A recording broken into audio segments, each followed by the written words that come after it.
ഇത് കണ്ടോ, ഇത് നമ്മൾ പൊട്ടുപൊള്ളിലിടാൻ വേണ്ടിയിട്ട് ഇപ്പോൾ പുതിയൊരു ബാച്ച് ഷീറ്റ് ഇട്ട് വരുന്നതാണ്. കണ്ടോ, ഒരു മേലെ ഷീറ്റ് ഇട്ടിട്ട് കഴിഞ്ഞു. അടുത്ത മേലെ ഇതിൽ ഹോൾ അടിക്കണം. ഇപ്പോൾ പൈപ്പും കാര്യങ്ങളൊക്കെ ഇതിൽ കയറ്റി സെറ്റ് ചെയ്തിട്ടുണ്ട്. കണ്ടോ, അടുത്തത് ഇങ്ങനെ ബാക്കിയുള്ളത് ഷീറ്റ് ഇട്ട് വരാണ്. കണ്ടോ, ഈ സൈസ് റോള് പൈപ്പാണ് നമ്മളിവിടെ ഉപയോഗിക്കുന്നത്. കണ്ടോ, ഇതൊക്കെ വളം ഇട്ടിട്ട് അതിൻ്റെ മുകളിൽ കുമ്മായിട്ട് നിർത്തിയെടുക്കുകയാണ്.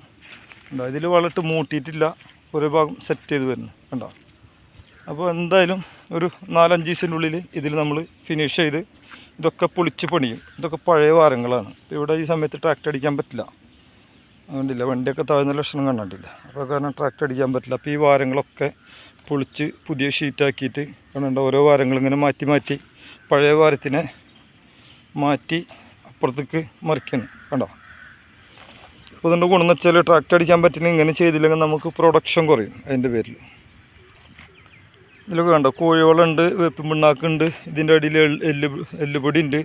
അങ്ങനെ എല്ലാ ഓപ്ഷനും കയറ്റും. അത് കഴിഞ്ഞ് നമ്മൾ തയ്യൊക്കെ ഒന്ന് വലുപ്പം ഒരു 10 ദിവസം ആയിക്കഴിഞ്ഞാൽ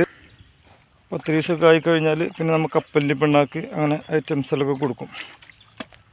ഉണ്ടോ,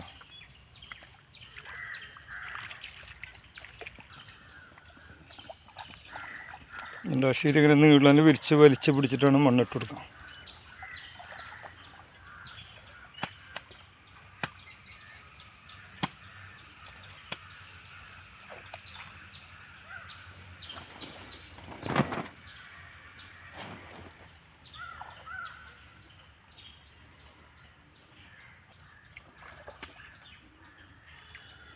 അങ്ങനെ വെച്ച് പിടിച്ച് ചവിട്ടി നല്ല ടൈറ്റിൽ എയർ ഇല്ലാത്ത രീതിയിൽ അതിൽ മണ്ണിട്ട് കൊടുത്തു കഴിഞ്ഞാൽ ഷീറ്റ് അടിപൊളിയായിട്ടിരിക്കും.